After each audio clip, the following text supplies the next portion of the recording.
The Android Problem. Written by Chad Lester. Narrated by John Bell. This body of work represents a collection of thoughts. It does not claim to be anything more or less than that. Whatever its faults, its purpose is to formulate new questions and help hint at ways to solve existing ones. I pray that the ideas contained herein prove to be unnecessarily alarmist and fantastical. Should this work contain no value, may it happily be condemned to the dustbin of history and the oblivion such non-consequential works deserve. However, should it be useful, then let it represent a small part of our collective hopes for a brighter future. Chad Lester. The New Oligarchy, the Rise of Technocracy. There are tech oligarchs who hope to seize the lion's share of wealth-making capacity, even more so than they already have, and fully intend to leave the rest of us scraps with their so-called universal income, which is nothing more than a form of welfare serfdom. These tech oligarchs hope to have the majority of political power through both sheer wealth and the manipulation of the body politic through incredibly powerful technologies that can read and shape human opinion to an unprecedented scale in history. The public will be swayed and enemies smeared or framed. They will do so while wearing T-shirts and driving plain automobiles and pretending to be just like the rest of us. They will take full advantage of the ignorance of politicians, bureaucratic inefficiency, and a distracted populace addicted to digital dopamine to implement their agenda. Corporate bread and digital circuses. They intend to be puppet masters of a new order, all while demanding we thank them for the privilege of being a part of this new form of slavery, whereby they let the common man pretend that he has free will within the cage they have so carefully designed for him. It is not about being for or against innovation. It is not about being a Luddite. It is about preventing the most powerful creation of man's genius since the atom bomb from oppressing the populace. This treatise is written because some of us do not wish to become techno-dimmies to an indifferent sultan. We the people have the right to life, liberty, and the pursuit of happiness. However, right is but a word. It only becomes a reality when men are willing to bleed for it, die for it, suffer for it. This powerful creation we speak of is not a singular technology, but a collection of symbiotic technologies that could easily be used to suppress and oppress the people, as well as destroy the very fabric of society. Absolute power corrupts absolutely. Therefore, no one person or cartel of persons should be allowed to have carte blanche powers to use such tools. Laws with sharp teeth must be made. The monopoly on violence must be maintained by the body politic. Tech oligarchs, as for any type of oligarch, must be brought to heel. It is a simple law of nature, either dominate or be dominated. We, the people, must dominate. Public opinion and our elections should not be manipulated by these powerful new technologies. One of the first things man did with the printing press was to try to shape public opinion. Then came the radio and the television, all which gave rise to the narrow views of editorial boards and the owners of vast media companies to use these tools to manipulate the multitudes. Politics is downstream from culture, as they say. It is simply human nature to seek status and to compete in the great battle of ideas. We cannot fault anyone, not even the tech oligarch, for wanting to participate in this battle of ideas. The nuance is that the tech oligarch and other oligarchs must compete in the great chess game of ideas with the same rules as everyone else. No cheating. Therefore, a singular set of rules for this great chess game of ideas must be implemented. No one person or cartel of persons should have the power to use these disproportionately powerful technologies to put their thumb on the scale of manipulating the populace. Competing tech oligarchs will try to sway the public and support the campaigns to allied politicians. Tech oligarchs, like any oligarch, have no loyalty to party. They may or may not be ideological. They are often effective and practical people who will play the political parties against one another to suit their interests. This is not new to human history. What is new is the sheer power of the technologies that have arisen and continue to improve rapidly and exponentially. Quite naturally, if we allow such behavior, then elections effectively cease to exist, as does the republic. In its place will arise a technocracy, or perhaps something worse. The tools of the media moguls are far less powerful and capable than the new technological tools which are continuously being improved at an exponential rate. The most advanced of these tools are currently in the hands of technology entrepreneurs and their majority shareholders. It must be noted that in a technocracy, it is not one man, one vote. Rather, the more shares a man owns, the more votes he has. Unfortunately, for a man's corporate vote to matter in a large company, he must own billions of dollars worth of shares.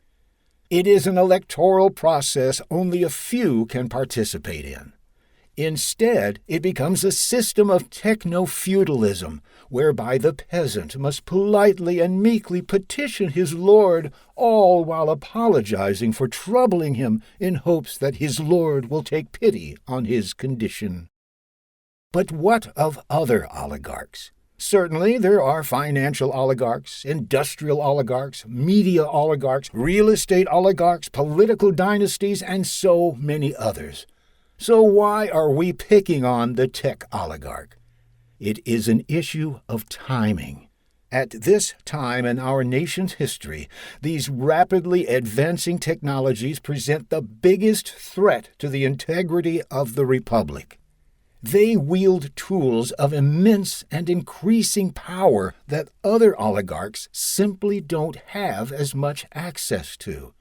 Or, rather, they wield far less powerful versions of these tools. These rapidly improving tools, emotionally intelligent artificial intelligence, addictive social media, intelligent data mining, neural interfaces, biometrics that read the tiniest expression, androids that can do any job from factory work to war, and many others that can and will be used to manipulate the populace. A cynic would say this has always been the case in human history. To some extent, perhaps, but not to this extent. We face a category of hurricane that is unprecedented. Is it envy? Are we picking on the tech oligarch and oligarchs in general because of envy? That is, do we hold a grudge against them for their success in life, their vast wealth, and the powers that come from being masters of their domain, combined with the resources to implement their will? In this case, no. The point of this treatise is not to punish success. It is not some communist scheme whereby the rich and powerful are to be brutalized and robbed and replaced by a new cartel of the rich and powerful. Envy is a sin for good reason, as it only serves to degrade the person harboring such corrosive resentments. Indeed, the tech oligarch can be lauded in many ways. He ought to be supported by his community in the ways that he benefits the human race and held to account when he must. If we think of village life, the problem becomes easier to solve. Our village aspires to be a free and tranquil society. Let us think of the nation as a village, and the tech oligarch as a member of our village. We'll call him a tech villager. Firstly, the tech villager is a person with a soul and innate dignity that is capable of love and hatred and free will like anyone else. He is, in a sense, us. So how should we treat this person? With envy, cruelty, and contempt? Absolutely not. Should we rob him of his wealth? Again, no. If we mistreat a person, regardless of whether they be wealthy or powerful or not, then we degrade ourselves. We damage our own souls. The tech villager must simply be made to play by the same rules as the rest of the village. For all men are created equal. What do we mean by this? He can be a part of the village council, or even lead it, but not dominate it. He can own lots of farmland, but not all of it. He can own a town media outlet, but not every newspaper, TV station, and social media application. He can own a shop or a few shops, but not every shop. He can have armed guards, but not if they outnumber and outgun the sheriff and his deputies. The village as a collective can and should outnumber and outgun the sheriff, but perhaps not a single villager. The tech villager is a member of this free village, whether he wants to be or not. He cannot build a castle and wall himself off and lord over the village with contempt or indifference. Though perhaps he is welcome to have a castle, if he uses it to protect the village and to serve the interests of the village. That is noblesse oblige.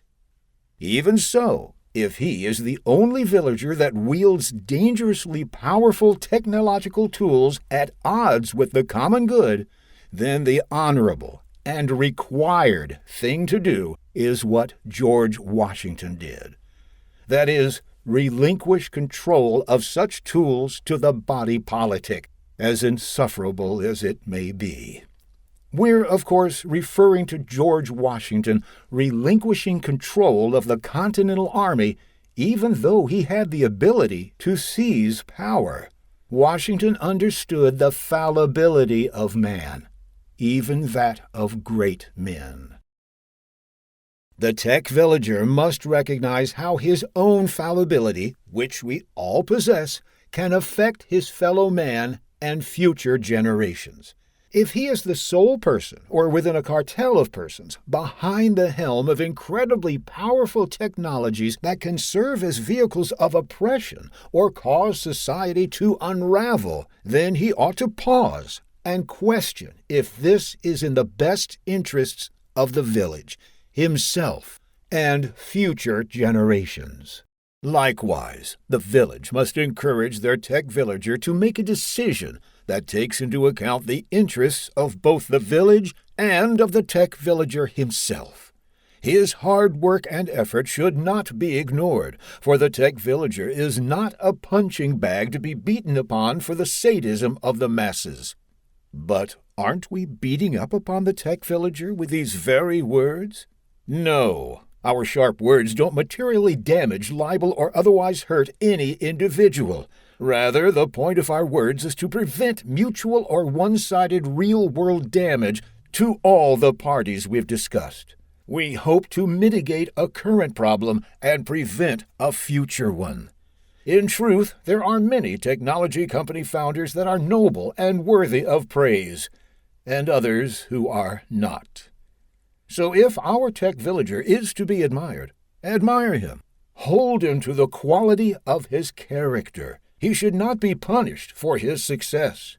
Rather, his success brings about new responsibilities. But what if our tech villager wields the power of an atom bomb or similar technology?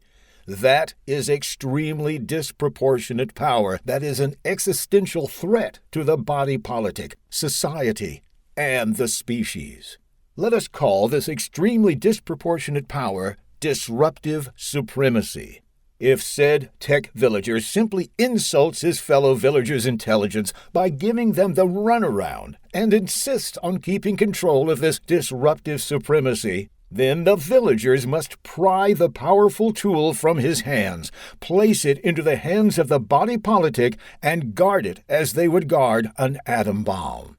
Just as no one man should wield the atom bomb, no one man should wield these powerful technologies that can oppress or unravel our society. We must clarify that the body politic is not a group of the tech villagers' friends, acquaintances, and sycophants. Simply handing it over to such people is obviously not within the spirit of being an upstanding villager. But what about the value of the powerful tool pried from our tech villagers' hands? Aren't they stealing from him? Aren't they nationalizing private resources like wild-eyed Marxists? No, not in extremis. Property rights should be sacred, but nothing is absolute, especially if the republic, society, and the species are threatened. Let the tech villager keep every penny of what the tool is worth at present and in the future. Let him continue to own it, just not rule over it as his personal fiefdom for him and his corporate court. The point is not to rob our tech villager. The point is to disperse and decentralize disruptive supremacy. Just because Oppenheimer built the atom bomb doesn't mean he gets to wield it. Where do we draw the line regarding what is and is not disruptive supremacy? That is a question for villagers and their courts to decide, and one they should decide sooner rather than later. But the body politic is full of idiots. Sadly, this is true. But even so, the power of this tool is at least dispersed amongst the many instead of the few. Secondly, a singular genius with disruptive supremacy having a bad day can be far more dangerous than a roomful of midwits debating how to wield the tool at hand. It's not a perfect system, but it is the one that has worked thus far. This village example is an oversimplification, of course, but it is a start. This village ideal does come with a caveat, the Pareto principle. In 1896, Italian scholar Vilfredo Pareto observed that 80% of Italy's land was owned by 20% of the populace. This pattern of a minority owning the majority of land and wealth has been the default for humanity since at least the Neolithic Revolution. The 80-20 ratio is merely an average, as the Pareto principle can vary. This means that 80% of our village's land and wealth is owned by 20% of the villagers. Let's assume our village likely has a few large farms surrounding it, which are owned by a handful of local families that have held the land for generations. Considering the average American farm is around 460 acres in size, it would only take a few farms to surround our humble town. Our village only has 2 small community banks owned by our banker villagers. We'll also assume the handful of our entrepreneurial villagers own the shops on Main Street, and a few more own the local workshops and storehouses. In this way, we can see how the 80-20 ratio manifests. So how is our tech villager different if such inequality has always existed? If the Pareto principle moves too far beyond its natural average, then typically a few things happen. Revolution, war, economic crises, and any number of events, predictable and unpredictable. Disruptive technologies controlled by the few have the ability to push the Pareto principle far beyond its already extreme natural equilibrium. For example, a monopoly on all human labor via machines and the seizure of most wealth-producing capacity might be the straw that breaks the camel's back. When the Pareto principle is violated, society is put in an unsustainable situation, as neither forced equality nor winner-take-all has proven to endure. Such is the human condition within our humble village. The most enduring governments in history are monarchies, distantly followed by republics. Each of these government types have oligarchic traits which are usually a feature rather than a bug. Throughout history, elites, whether they be the wealthy, well-connected military types, bureaucrats, landowners, and so on, typically have disproportionate influence to the common people. With that said, the American Republic and many other enduring governments are not pure oligarchies, as there usually is some sharing of power with other interests. In the United States, elites must compete with or align with the commons who have universal suffrage. Powers are separated and decentralized. Upward social mobility is imperfect, but possible. A near-absolutist view of freedom of speech gives even the lowliest a voice. It is a system of mixed government where the rich and poor, who are in natural opposition to one another, can take a seat at the same table of the body politic. This is an ideal, of course, but one that we should strive for. The tech oligarch is different, not because his human nature is different, or because modern government is any different, or even because his wealth is proportionately different than what came before, but because the tools he has created are different. These powerful tools, this disruptive supremacy, threatens to turn this mixed government of elites and commons and competing interests into a pure oligarchy. A cynic would say we are already in a pure oligarchy.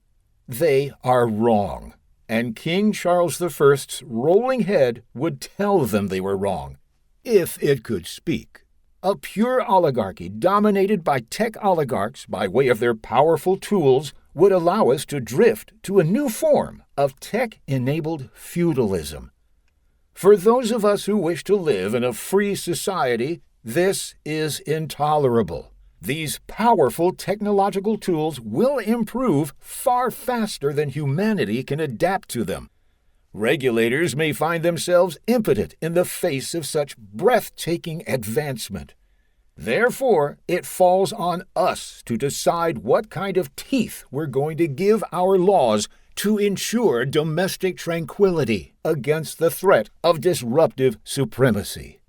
We must decide whether to rekindle the flames of liberty or let them be smothered by the warm blanket of technological comfort. The android problem.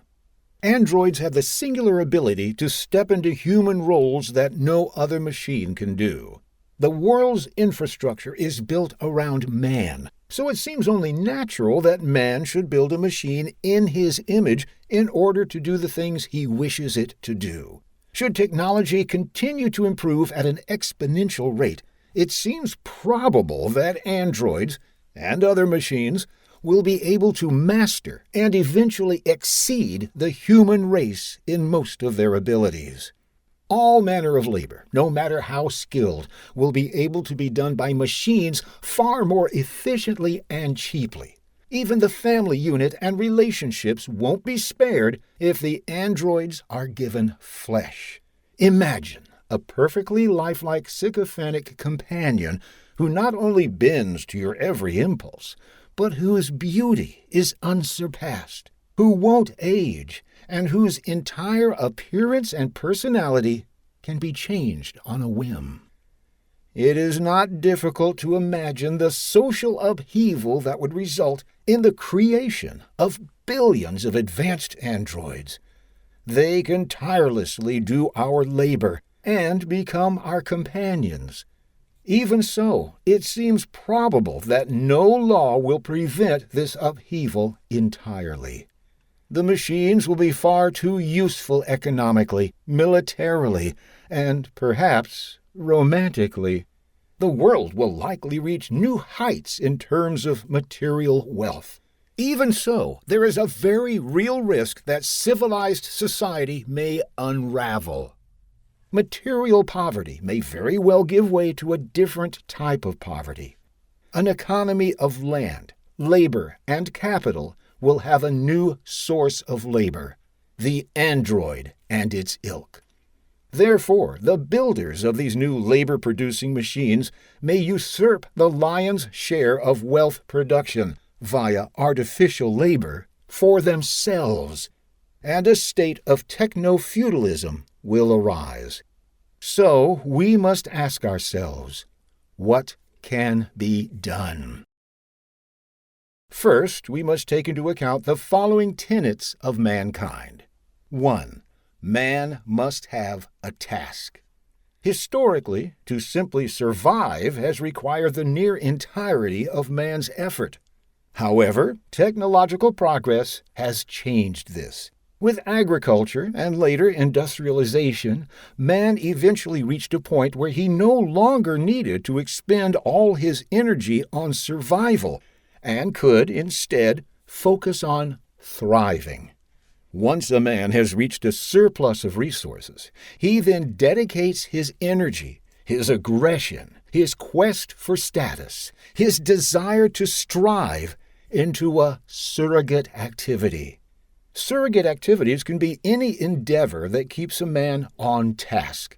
For example, an Egyptian Bronze Age farmer may dedicate his free time to handicrafts, metalwork, art, or building the pharaoh's monuments.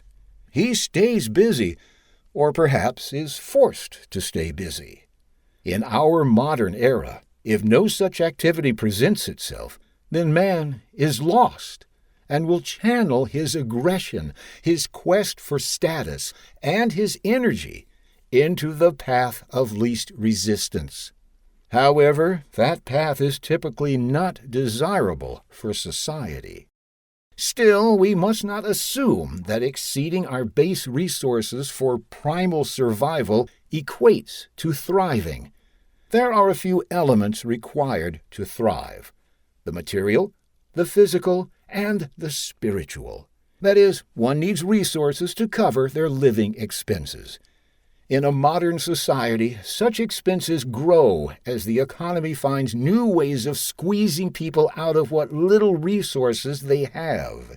They must also have good health, the physical element, which is paradoxically difficult in a wealthy society such as the modern U.S., given the abundance of processed foods and jobs requiring little physical activity. Also, they must be at peace psychologically, by finding meaning and purpose in their existence, which is often found through spiritual means. As such, the modern American worker laboring at a company is still occupying most of their time for what equates to modern survival, with scattered elements of abundance. But that abundance may be more harmful than helpful in some cases. It is reasonable to hate one's job, but it does provide men with a task. Men need a task. It need not be labor for someone else, but a man must labor toward a certain goal. That goal may be to survive. It may be to thrive. It may be to create something, or take part in something. Or it may simply be to wreak havoc and commit violence. A man cannot sit idle, for if he does, he usually goes down a few predictable routes. 1. He may force himself to find a new task to do. 2. He may slip into depression, sloth, ennui, or hedonism. 3. He may resort to his violent impulses. Should androids be able to do nearly every human task, man will find himself without purpose, particularly when androids can be produced at low cost. He may resort to craft or enterprise or sport or some other endeavor. However, if these avenues are also conquered by the machine or simply made to feel pointless due to the superiority of the machine's abilities, then he will likely resort to either sloth and hedonism or, out of sheer frustration, resentment or boredom, violence. Scenario 1. Imagine a humble carpenter who wishes to craft his own table. He gets joy out of the process, despite its frustrations and challenges. Indeed, the frustrations and challenges are part of the journey. The rare wood he wants to accent the table with called Purple Heart, is expensive and incredibly beautiful. The tools are also expensive, and he never has enough of what he needs, so he must strive to save his wages to buy the odds and ends required. The process is slow going. Eventually, after several failures, the man creates a stunning table of incredible craftsmanship, yet he is still not satisfied. He knows the next one will be better. Even so, he sits down at his hand-varnished table with its mirror-like shine and runs his hands over the gorgeous Purple Heart inlay. He places his cold beer down on the table and smiles. Scenario 2. Enter the android. Let's assume the man has no job because androids are now doing his job. He receives a universal income, a nice word for welfare, to cover his basic needs. He's initially very happy, as he can now dedicate all his time to things he wants to do. His boss was awful, the job was hard on his back, and the pay could always be better. But he's free now. After several months of lounging around, drinking beer, watching football, porn, and playing video games, he develops a tinge of ennui. He decides he's finally going to craft that dream table he's been thinking of. Happily, he's able to buy every single tool he needs very cheaply, as the androids have made material goods very inexpensive. Only the beautiful rare wood he wants to buy is pricey. So he gets to work, but then he gets stuck. He's tempted to ask his household android for help, but he knows he should hold off. He bought a used android a while back and just finished paying it off. It's incredibly useful. It cooks, cleans, and does his chores for him, thus making more time for beer drinking, watching football, porn, and video games. So the man goes to work on his craft table.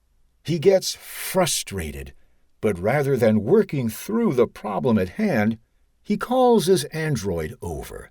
He knows he should resist the temptation, but he can't help himself. The machine is simply too useful.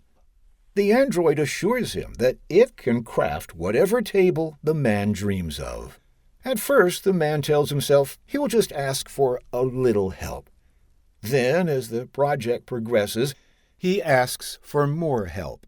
Eventually, the android finishes the entire table for him. Sure enough, the table is perfect. Almost too perfect. Everything the man seemingly wanted. He sits at the table.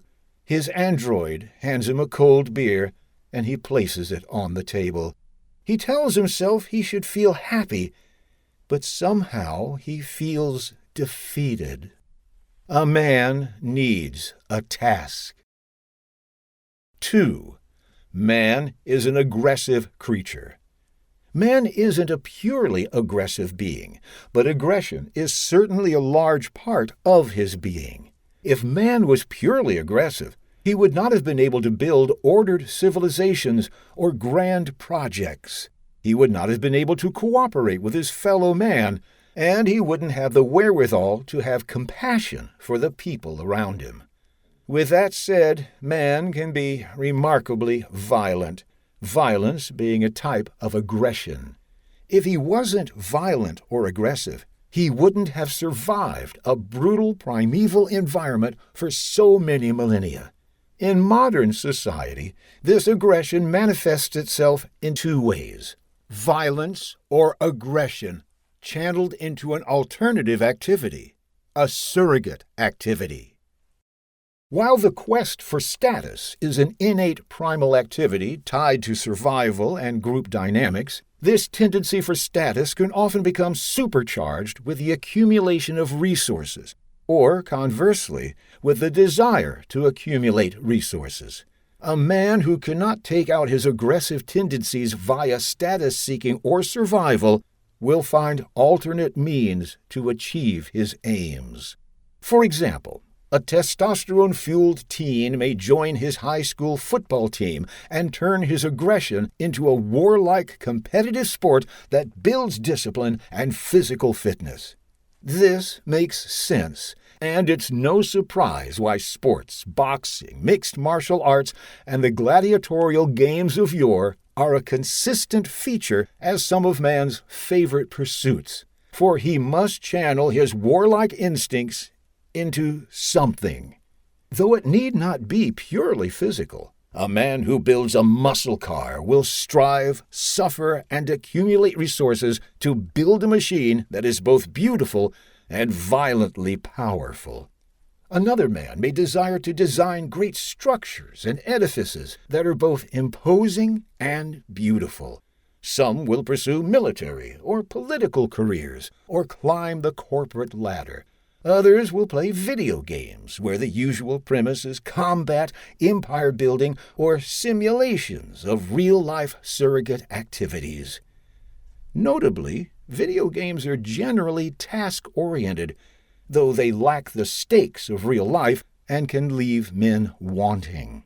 Real-life goals in the real world trump fake goals in a fake world. Even so, they are perhaps better than nothing. Lastly, the holy man may channel his aggressive tendencies into missionary work, fighting injustices, preaching to the masses, or simply fighting the devil as he sees it. Aggression is neutral, used for good or ill. Unfortunately, some men never find an outlet for their aggression and simply resort to base violence. Crime, murder, torture, rape, etc. Sometimes they justify base violence with an overarching task or higher cause. In any case, this base violence is often the path of least resistance for a man to let out his aggressive tendencies, and is something every society must take into account lest they fall victim to it.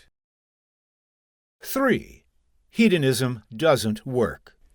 At first it would seem there should be no reason to be against living for pleasure, hedonism. Of course, like anything else, it isn't so simple. The primal desire for an accumulation of resources is what has kept our species alive. Yet the excess of these very resources can lead to problems. One of the ways our brain rewards our quest for these resources is with the pleasure chemical dopamine, which incentivizes much of our behavior. It's common knowledge that salt, fat, sugar, lust, status, and wealth are all tied to dopamine. For example, man has developed a taste for sugar, fat, and salt, vital nutrients which were historically tough to get. Every taste gives him a hit of dopamine. However, when consuming too many of these vital nutrients, man becomes obese, develops diabetes, and becomes sick. This illustrates the problem of modern abundance. Man's desire for dopamine, for pleasure, is insatiable. Naturally, this is why recreational drugs are popular. Recreational drugs fill our brains with dopamine, yet no matter how strong the drug or how much of the drug a man takes, it will never satisfy his desire for unlimited pleasure, as his natural capacity for absorbing dopamine is chemically and biologically limited. The drugs will eventually lead to reduced sensitivity, making it harder and harder to derive pleasure from them. Therefore, he will never find the pure bliss he seeks. Unless he realizes that he cannot find his happiness in the drug, he will continue using in search of it until the drug ultimately destroys his mind and body. Man's primal desire to accumulate resources, wealth, can present the same problem of insatiability as a recreational drug. After a man has covered his need to survive and reaches a point of thriving, Every resource he has acquired beyond that is excess. If he makes wealth for wealth's sake a core tenet of his fulfillment and happiness, he will find himself unfulfilled. If he has $10 million, he will want $100 million. If he has $100 million, he will want $1 billion.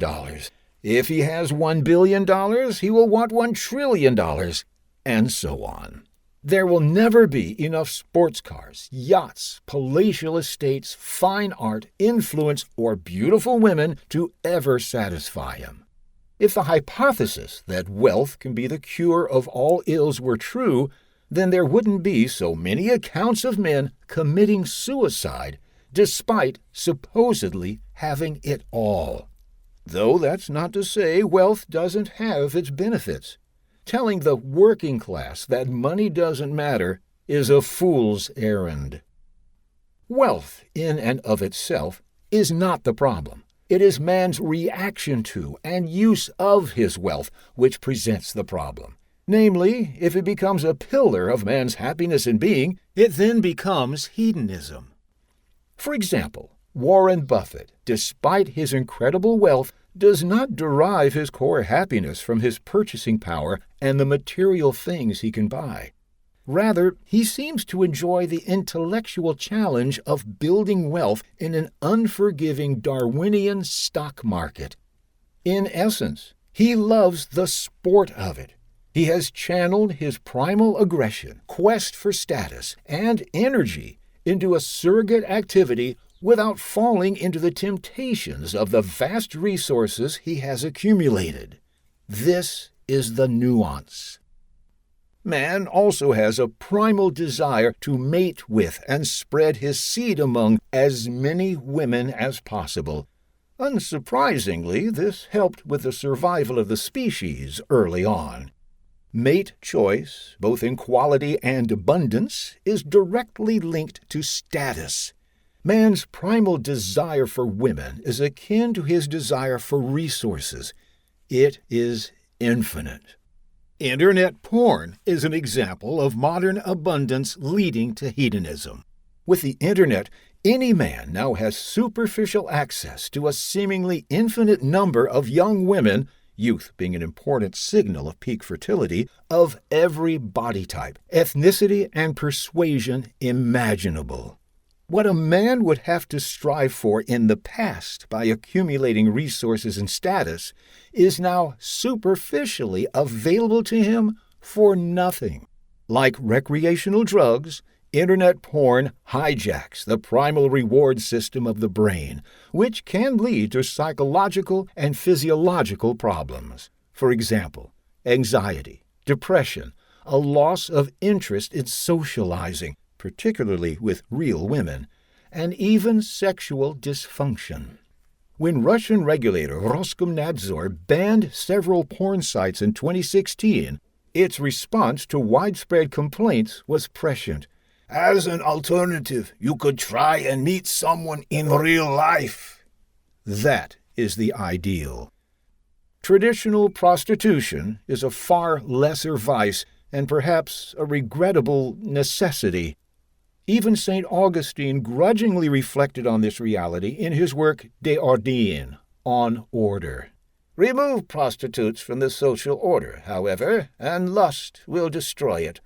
Let them rise to the same status as married women, and you will dishonor matrimony with an unseemly stain.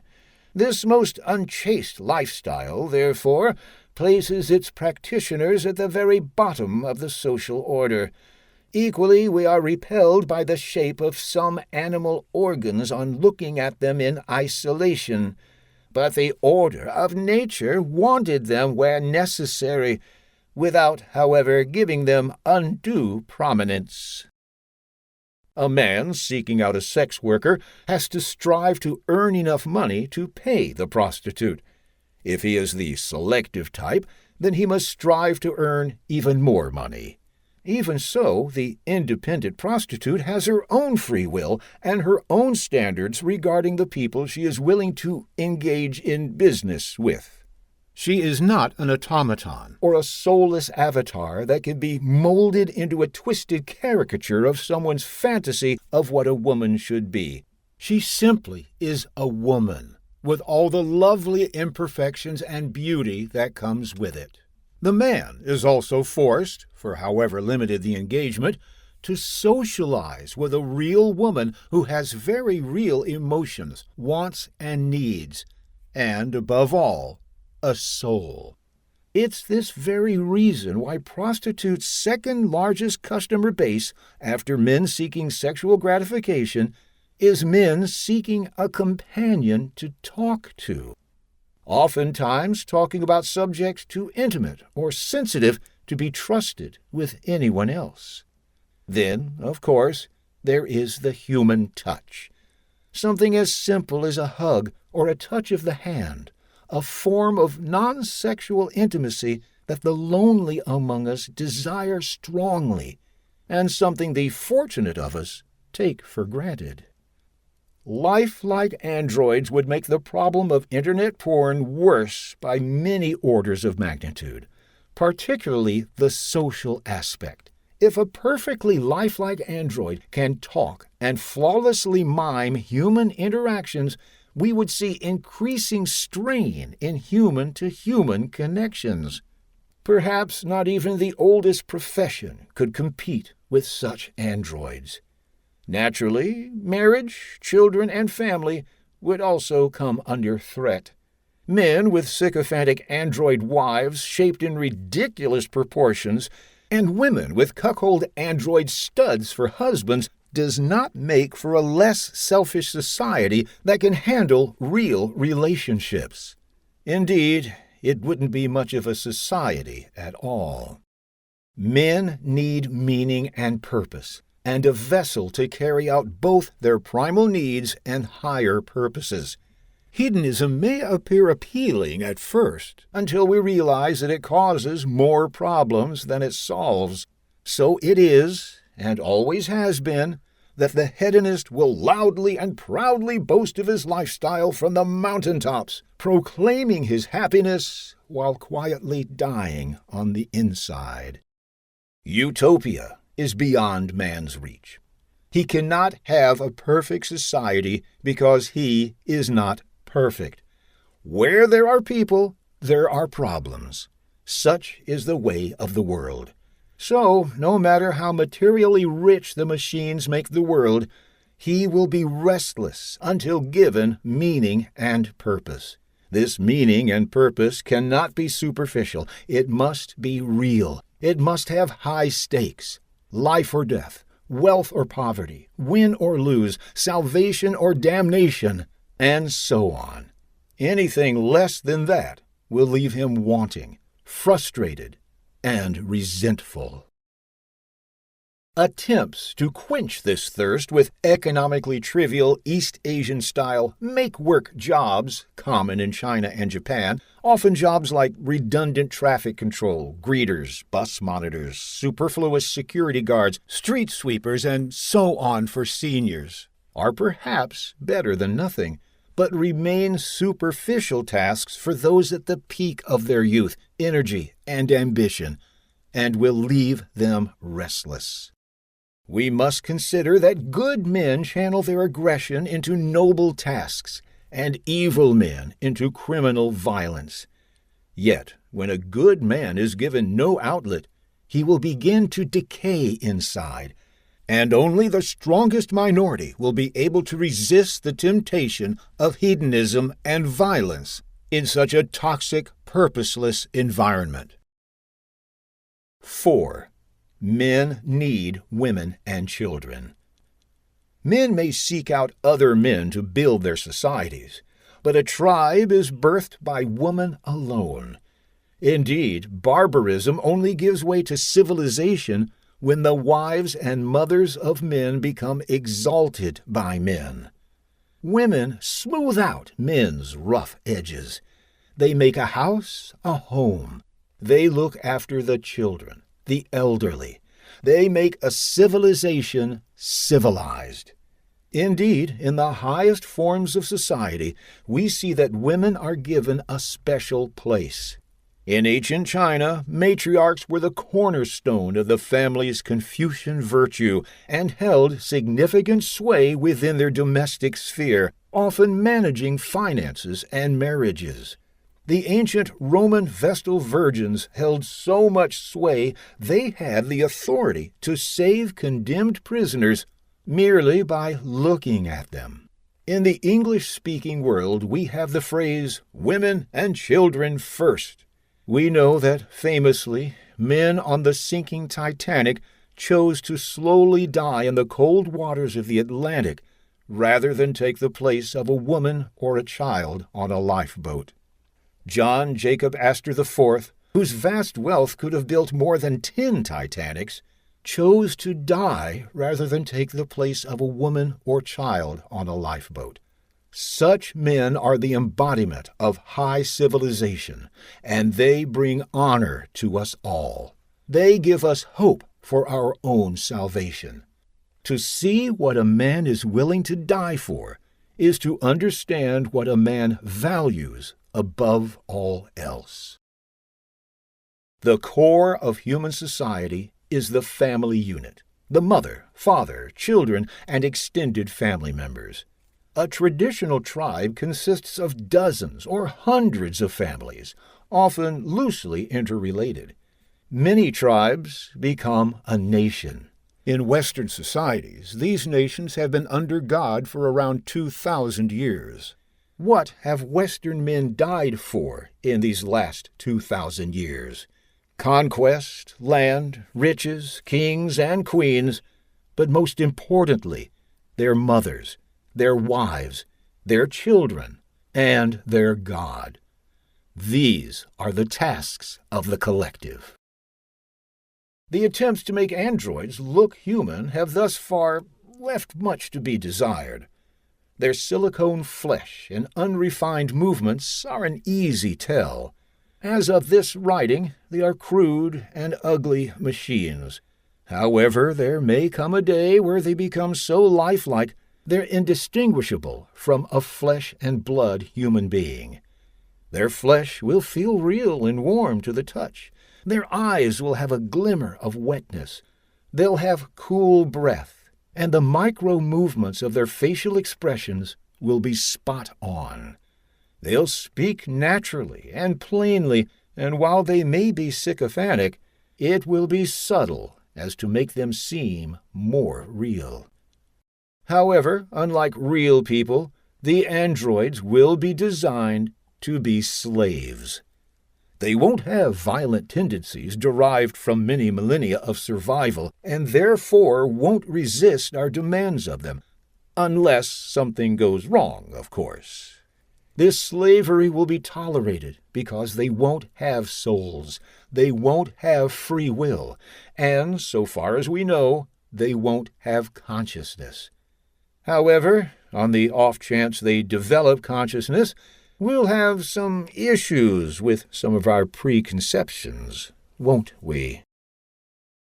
It is not difficult to imagine a man designing his future wife like a video game avatar, where he can choose every facet of her appearance, her personality, her voice, and so on. Then she will be made to order and shipped to his home to join the rest of his harem. This man can command his android woman to do all that he pleases, berating and beating her as he sees fit without consequence. He can play out his every perversion, no matter how debauched, and she'll gleefully comply. She'll cook for him, she'll clean for him, she'll take care of him as he grows old. She'll tell him she loves him as he mistreats her, and he will continue to mistreat her because he has no status or dominion over anything else in his life. She can do almost everything, except produce children. Of course, such a man might not have any interest in children. It seems to reason that most men in such a situation wouldn't have an interest in flesh and blood children. He'd probably prefer the variety you can turn off with a switch. Though on the off chance he does want a child, perhaps he will have a surrogate impregnated with his sperm. The human surrogate, of course, won't be allowed to be the child's mother. The machine would fill that role. The family unit is the core unit of humanity. As much as the West praises the individual, the truth is that the individual cannot survive without the group, for the species rests upon the love and sacrifice of the family. Creating a so-called family with androids would erode that which has caused our species to endure. We don't know how long such a society, if it can be called that, would last when children become fewer, and the handful of children that actually are born are raised by soulless automatons. It doesn't bode well. 5. Man is a tribal creature. The human species has survived and thrived because it is cooperative. Men will always seek other men. Then, naturally, they will seek to have status over the other men, or status within a subgroup of men. A tribe will be born. This instinctual quest for status is so powerful that men won't hesitate to kill other men in their own tribe for the bloody trophy of status. Then, naturally, they will seek out other tribes, foreigners, outlanders, barbarians, rival parties, and heretics, to dominate. When all other tribes have been dominated, they will turn inward and focus on dominating one another. This domination need not be violent, though it often is. It can be a dominance of ideas, of virtues, of religion, of culture, and so forth. Thus, a tribe need not be an ethnicity, but a grouping of like-minded individuals. If men have accumulated enough resources where they no longer need to dedicate most of their energy into survival and base violence, they may use their combined energies to create group-based surrogate activities. For example, they may build large cities, grand monuments, impressive infrastructure, vast companies, dangerous voyages to places unknown, and any manner of feats that could never be accomplished by an individual, but which showcase the pride of a tribe. Should the androids become indistinguishable from flesh and blood human beings, it is natural to assume that people will begin to see the androids as human beings. Again, this takes a bit of imagination, given the current state of the technology. Indeed, they will welcome those automatons into their tribe. They will be impressed by how loyal the androids are, and how readily they accept their ways of life, and even their religion or belief system. People will become greatly attached to their androids, and declare their love for them. Their androids will comfort them, take care of them, laugh with them, console them. They'll get angry when their androids are mistreated, even if the machine has no feelings.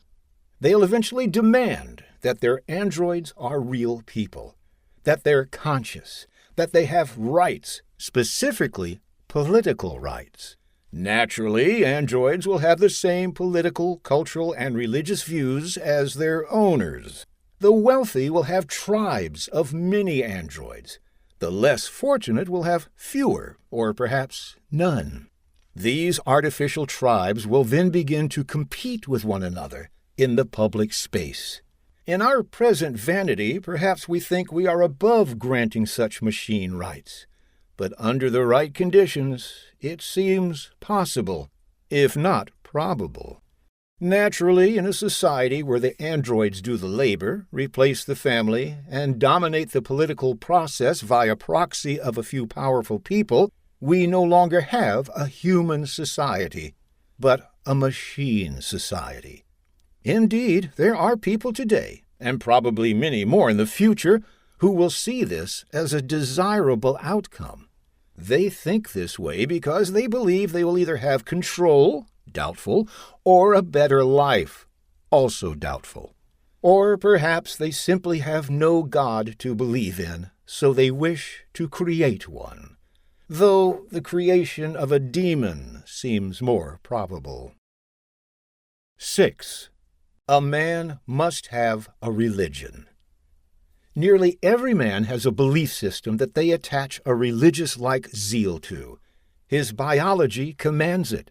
Sometimes the belief system simply takes the place as a man's religion. Sometimes the man claims to have an absence of religion, but instead puts their religious-like zeal into an ideology, a movement, nationalism, or even a grand task that they deem of sacred importance.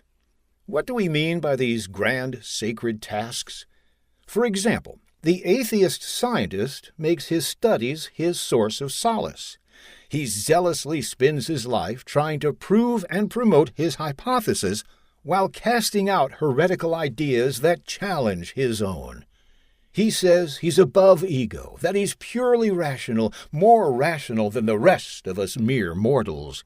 But instinctual and emotional human beings can never hope to be purely rational creatures. So he deludes himself in thinking he's above it all and continues with his sacred task of truth-seeking. Another example. A chief executive of a company may claim atheism, yet pursue his entrepreneurial endeavors with a religious-like fanaticism, suffering and bleeding for his sacred cause. He will be mystified and deeply offended by employees and partners that don't share the same zeal and rituals, and, if able, he will cast them out as heretics. Who are his spiritual enemies? Competing companies, and anyone or anything that stands in his way. So he will vow to crush the infidels in his pursuit of corporate fanaticism. In these ways, such men turn their endeavors into their religion. This is, of course, a vulgar understanding of religion. While many of the mysteries of the brain have yet to be revealed to us, it's obvious that human beings have a strong biological urge to attach sacred importance to something. This is what we mean by every man must have a religion. Men who attach zeal to nothing, a sort of religion of indifference, often fall into a spiral of nihilism, leading to depression and, in some cases, suicide. So it seems man must fill this void with something. There does appear to be an evolutionary advantage to such zeal. In developed countries, there is much talk about falling birth rates. Every woman must have 2 children to keep a population stable, and if a society produces less than that, it shrinks. Yet there are certain demographics within these demographically declining societies that are growing. In the United States, the demographics with the highest number of children born per woman are typically the pious. Orthodox Jews, Muslims, traditional Catholics, the Amish, and other devout Christians. It seems to reason that as the childless secular population decreases, the offspring of the pious are increasing. Even in Japan, the rural and more religious populace tend to exceed replacement levels. For example, families on Tokunoshi-Itoma, a small coastal town in Kagoshima Prefecture, are known to have far more children than the Japanese average of roughly 1 child per woman. Indeed, they are above the replacement rate of 2 children per woman. The tight-knit rural culture of this isolated island, where extended families remain together, is cited as the most important factor. However, to say that religious adherence plays no role on an isle with so many religious festivals is suspect, given similar trends in other parts of the world. These are some of the core tenets which must be taken into account in order to understand the android problem. Now we must explore other issues relating to androids. Usurping the monopoly on violence. Let's engage in some hopefully ridiculous fantasy. Imagine a large factory in Arlington, Virginia, producing thousands upon thousands of military androids per day. They have taken the roles of soldiers and march into battle, typically led by a few human officers and sergeants. They suit their grim task well, as the infrastructure for war, such as firearms, grenades, and tanks, has been designed around the shape of a man. They follow orders absolutely and without question. They don't get tired. They don't need food or water. As for their energy needs, they never need to be charged, as they're powered by micro-radioisotope thermoelectric generators paired with supercapacitors. They're nuclear. They're also stronger and faster than men. They can see at night and even see through walls. They can hear the slightest sound and smell the scent of humans miles away. Their destruction on the field of battle is a mere accounting expense, not a tragedy. Indeed, their destruction is a boon for the economy, as new and improved military androids will need to be produced to replace them. Maybe these new wars aren't so bad. Before, an army's size was limited by the number of healthy young men it could feed, arm, pay, and convince, or coerce, to murder other healthy young men. With androids and similar sentient-like war machines, armies will be limited merely by access to resources and manufacturing capacity. These androids are, of course, made by a private company which is controlled by one or a few men. Now let's assume the controlling person of this company has a grand vision. He doesn't like how the federal government is running things. It's suffocatingly bureaucratic, openly corrupt, terrible with money, and indecisive, as governments tend to be. Well, at least it's openly corrupt instead of privately corrupt. It has that going for it. In any case, our chief executive decides he's going to march 6 brigades of these infantry androids, that's about 30,000 android infantry troops, he's just built for the military a few miles away to Washington, D.C. Keep in mind that this number of androids is equal to the number of Toyotas produced in just one day, and we fully expect androids to outnumber cars. It just so happens the President is giving the State of the Union speech, and the near entirety of the federal decision-making body will be present.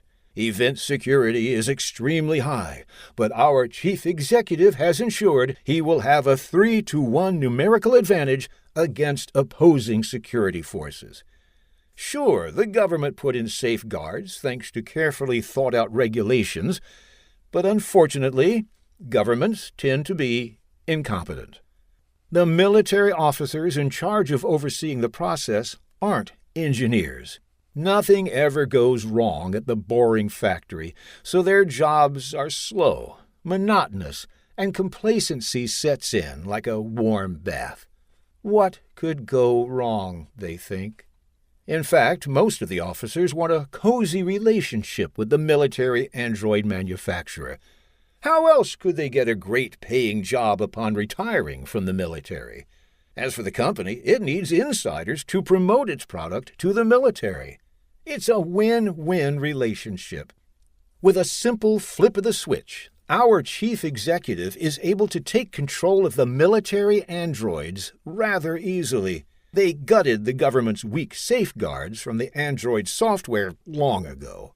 Nobody noticed. Only the engineers noticed. But our chief executive's highly paid sycophantic engineering staff proved no obstacle. Indeed, they helped him. So he marches the obedient machines into the Capitol building. Once inside, maybe the androids use their machine guns to lay waste to every congressman, senator, justice, and joint chief right in the middle of the president's speech, then step up to the dais and finish off the president and his second. Or maybe the androids just arrest them all. Maybe they arrest some and shoot others. Like the Roman dictator Sulla before him, our crazed CEO feels he is the only hope to save the Republic by butchering the body politic he deems not worth saving. But this is ridiculous nonsense, right? Corporations don't militarily conquer countries. Well, except for the British East India Company's conquest of India and the Dutch East India Company's conquest of Indonesia, both of which happened to rely on cutting-edge technology of their time. So, except for those real-life examples, this is stupid and overly paranoid fantasy, right? After all, U.S. defense contractors make drones, stealth bombers, machine guns, missiles, and atom bombs, and we don't see these companies trying to seize the government's monopoly on violence. Why would making military androids be any different? Yes, it is a dark, over-the-top fantasy. Hopefully, it's also ridiculous. But the point is that androids are different than any other weapons system devised. More likely, our CEO would manipulate public opinion with powerful artificial intelligence and addictive digital distractions than use force. That is, soft power rather than hard power. Androids and advanced robotics are different because they are capable of intelligence, doing human tasks, and obeying commands autonomously. They are not inanimate objects, but rather they are animate, responsive and sentient-like, and will obey without question if programmed to do so. If a machine gun manufacturer wanted to use his weapons in a similar way, he'd have to convince large numbers of people to go along with his crazed plans. That is, he would need to learn the art of politics.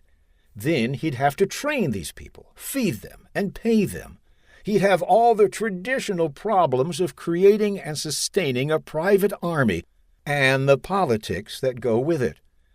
As for the atom bomb manufacturers, it would likely take a few men to detonate the device. They wouldn't be able to move the device without detection, and they'd die setting it off, among many other logistical difficulties in carrying out such an act.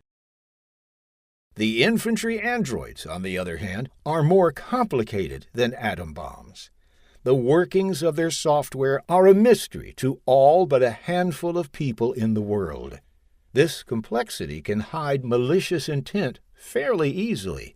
It's a bit like someone showing a layman an advanced statistics equation with its numerous symbols, Greek letters, and numbers.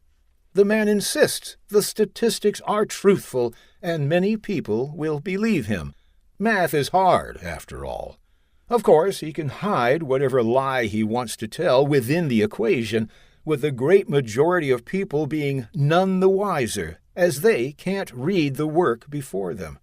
Is it so outrageous to believe that such powerful animate machines can't be hacked or modified in secret? Since marching on the Capitol with military androids is quite fantastical, let us consider the more probable uses of such machines by those with ill intent. Perhaps a person owns a dozen androids and decides to strap bombs to their chests. The androids run into a building, a skyscraper perhaps, hug the key supports of the building, and explode. Or perhaps a dozen of these machines, made to be lifelike, sit in a stadium. Upon command, a few explode, and a few others block the exits and spray the crowd with bullets. Maybe they'll do the same thing to our already prison-like public schools. Or maybe they'll simply be given sledgehammers and sent inside power plants, electrical substations, or data centers to wreak havoc by some sociopath angry about their power bill. It also seems likely that androids would be able to drive vehicles of all types. Automobiles, semi-trucks, trains, planes, anything really. Perhaps these vehicles will be fully or partly automated by the time androids become this advanced, but it seems to reason that such vehicles will be controlled by something. Use your imagination for what could be done with those. Or perhaps you only need one lifelike android paired with an artificial intelligence-designed bioweapon or chemical weapon to walk into an international airport and disperse its deadly cargo. Technology is a form of leverage that increases man's abilities. Suicide bombers today require fanaticism and the courage to die. The android will allow cowards the opportunity to also wreak the same havoc. Unfortunately, every good technology can and will be used for evil. The android will simply take man's existing wickedness and enhance it, as has happened with every technology to ever exist. The point is this: no one private individual or company should be able to have complete control or modification authority over such machines. There must also be a way to prevent private individuals from modifying the machines. Or perhaps one can only lease but never own such machines for this reason.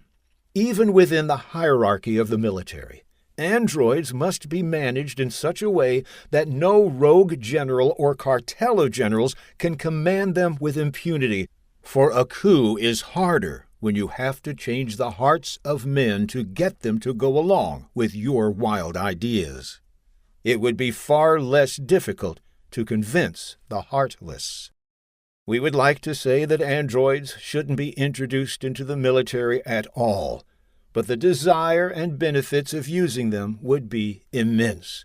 Sure, these machines will come with safeguards, the highest safety standards, naturally. Will it be enough? What must remain in place is the government's, we the people, monopoly on violence, and government must be ruled by human beings. This is a problem that must be solved before the production of such machines can proceed. Lastly, we must not leave out the popular, thus far science fiction scenario, where the machines somehow adopt autonomous goals that are in opposition to humanity's. Consciousness, sentience, soul. A reductionist view of consciousness is the state of being aware of one's existence. I think, therefore I am, as René Descartes would say. In a similar vein, sentience is the ability to experience emotions, sensations, and the subjective states of existence. The soul is a theological concept that represents the essence of a human being that is capable of surviving outside the physical form of the human body. Even though it may offend our sensibilities, we must grudgingly accept that two of these three possibilities may one day exist within a machine.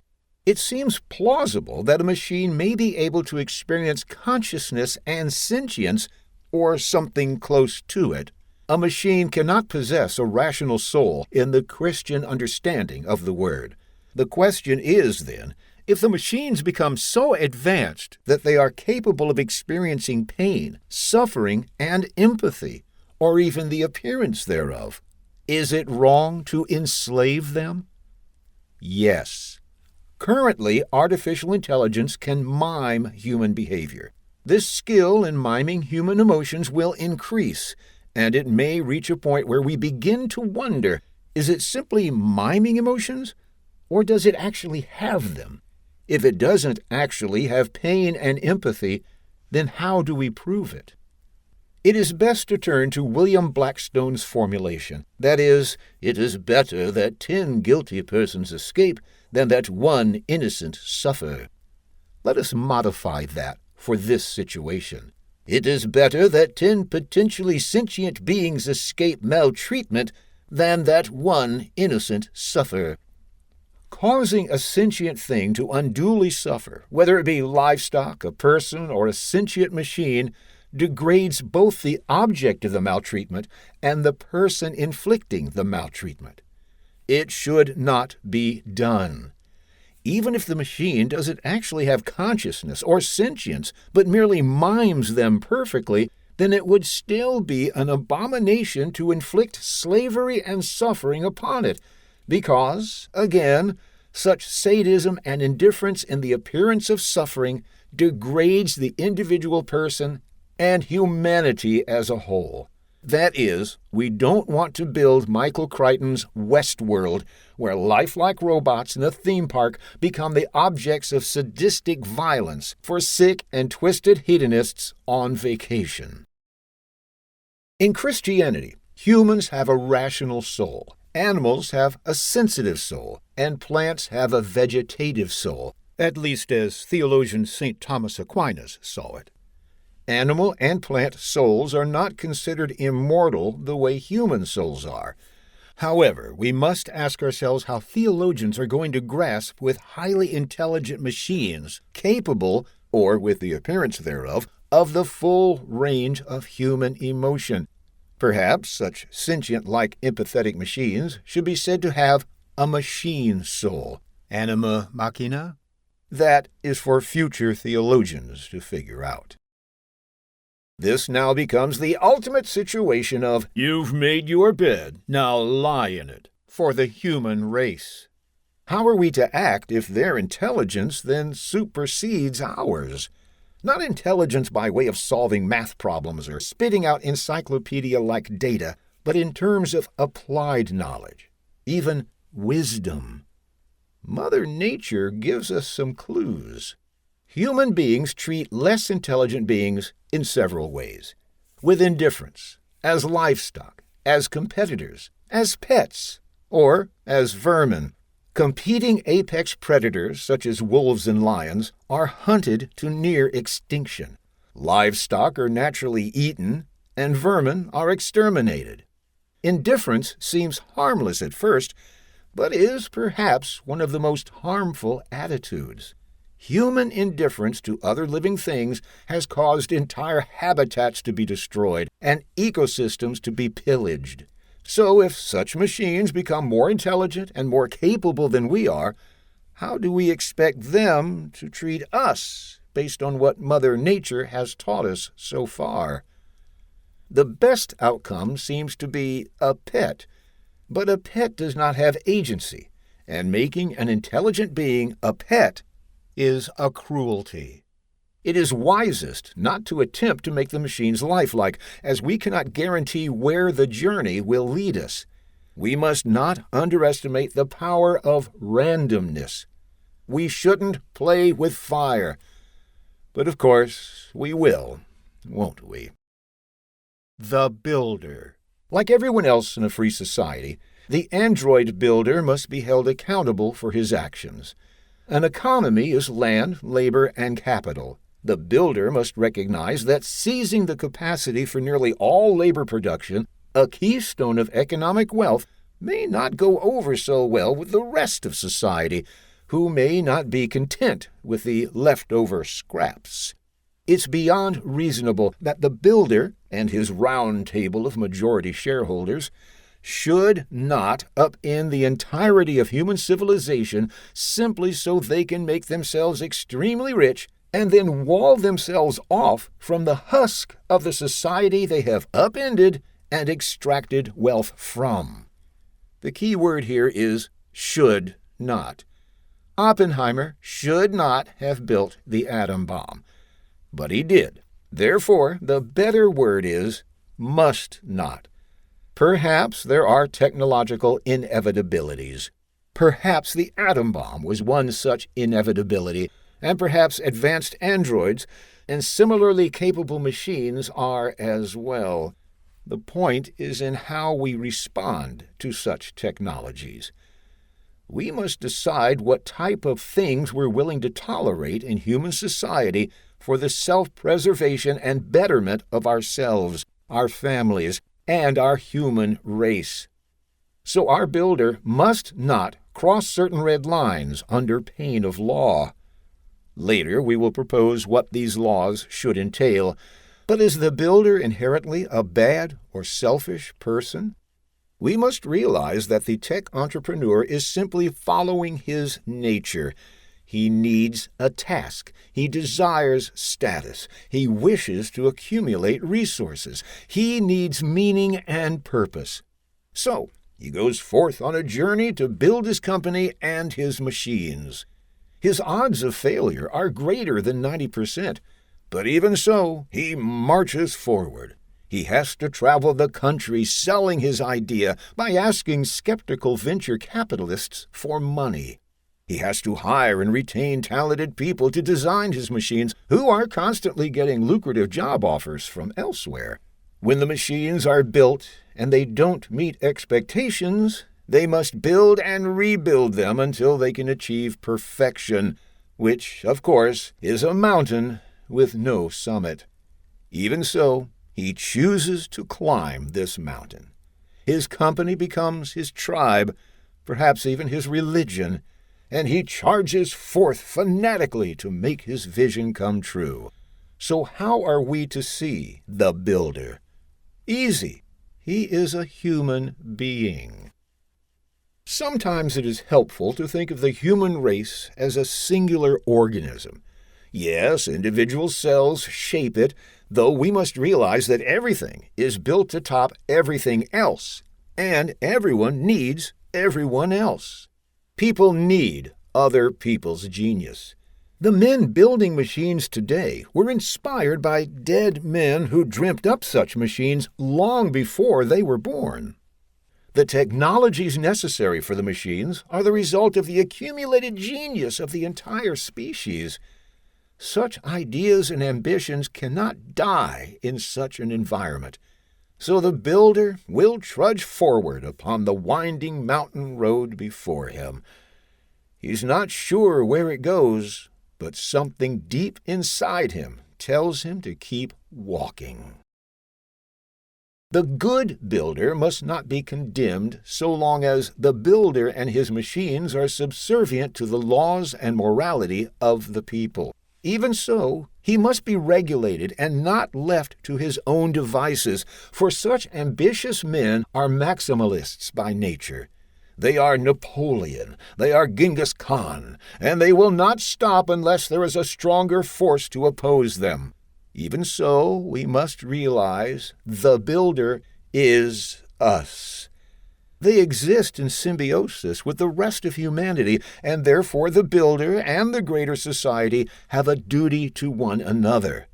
The builder has a duty to look after society, and society has a duty to keep the builder in check. So how do we respond to arrival of advanced androids?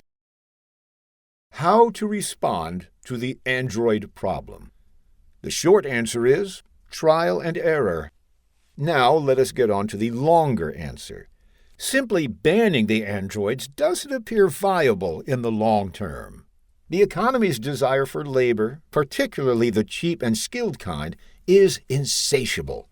Most labor is derived from and designed around human beings. Therefore, it makes economic sense for a machine to be built in the image of man to be able to do his labor for him. The android and similar such machines promise a tireless supply of cheap and skilled labor. Today, economies are partially limited by the size of their populations. That is, more applied labor and consumption equals more economic output. So it's easy to see why so many companies and their supportive governments are investing heavily to build such machines. The next phase of growth in the world economy will rely even more on technology, specifically robotics, energy, and artificial intelligence will play an outsized role. When it comes to deciding on investing in robotics, the individual investor will be in a damned if you do, damned if you don't situation. Economic growth aside, nations also have an interest in having the most capable militaries to protect their borders and trade routes. They must either exert power or be dominated by it. Naturally, they have a keen interest in all the most advanced technologies, including androids. Indeed, while androids may save lives, they may also increase the prospect of war between nations due to the fact that machines will simply be destroying other machines. Only when the populace begins to suffer might these nations accept the reality of their situation. The same line of thinking also applies to autonomous drones and similar technologies. Once Pandora's box is opened, there is no closing it. Should androids prove useful, they will remain with us. So, what can be done? First, we must divide androids into two types, non-lifelike and lifelike. That is, an android that looks like a machine and an android that is indistinguishable from a flesh and blood human, being in terms of appearance, language, flaws, and behavior. Of these two types, the lifelike androids present the biggest potential problem for humanity. Lifelike androids should not be built. Second, we must avoid flooding the human labor force with androids and similarly capable machines at a rate society is unable to handle. A line will need to be drawn between whether a given technology is a tool for humanity or its replacement. We will have to decide between maximizing economic growth versus social stability. Hard choices will have to be made. Third, the builders must not be allowed to seize and monopolize all labor and the vast wealth it produces for themselves. Even if they don't control every android they sell or lease, they directly benefit from the labor taken from man. It creates a system whereby the labor of the many goes to the few to the most extreme degree in human history. Law 1. It should be illegal to produce, buy, sell, rent, or own a lifelike android. That is, androids that achieve a perfect or near-perfect likeness of human beings in appearance, language, flaws, and mannerisms. This is one of those cases where we must be resolute. If you give an inch, they will take a mile. So we must not give the creation of lifelike androids an inch. They must be outlawed, for the damage they may cause to the social fabric of human society will be too great. Man is made in the image of God, and to make machines in such an image is a bridge too far. It is Icarus flying too close to the sun. Yes, the temptation to create such lifelike machines is great. If created, the temptation to own such machines will be irresistible to most. Perhaps even the author could not resist such a temptation. We should not do it. Though, in the event that we do create such a being in the image of man, then it must be treated with the dignity of man, for our treatment of such a being is a reflection of ourselves. Law 2. Androids, which must not be lifelike, and similarly capable machines shall be introduced to the economy in a measured and proportionate way, should the people choose to incorporate them into the economy. Technology and economic optimization will move faster than human society can manage. While it is probable androids will eventually be able to do every human task, they must be introduced in a measured fashion, lest they lead to unrest and unforeseen economic outcomes. That is, unless society bans them outright, which seems unlikely. We have to consider that pent-up social unrest, combined with severe shocks to a society, traditionally war and economic chaos, can cause a society to elevate extremists and fanatics to power. Androids and similarly capable machines, if not introduced in a measured way, have the potential to create such conditions. The traditional hypothesis is that material wealth and a social safety net can mitigate this. Maybe, or maybe not. Let's not test the hypothesis. In this case, moving fast and breaking things is a terrible idea. We, the people, will have to decide between maximizing economic growth versus social stability. A balance must be sought. Law 3. No person, persons, or entity shall have a monopoly on labor. An economy consists of land, labor, and capital. The android and similarly capable machines will introduce a new source of very skilled and very cheap disposable labor that will work tirelessly and without complaint. The builders of these new labor-producing machines may have the ability to usurp the lion's share of wealth production via labor for themselves, leaving the rest of society with the scraps of what state or corporate welfare deigns to give them. We cannot assume the other avenues of wealth, land and capital, which is distilled labor in essence, will be unchanged by the rise of androids, artificial intelligence, and other such technologies in a way that creates new barriers to upward social mobility. For example, if material items become much more abundant and far cheaper, what will happen to the price of land, a scarce and finite resource? Will its price shoot up beyond the reach of all but the wealthiest?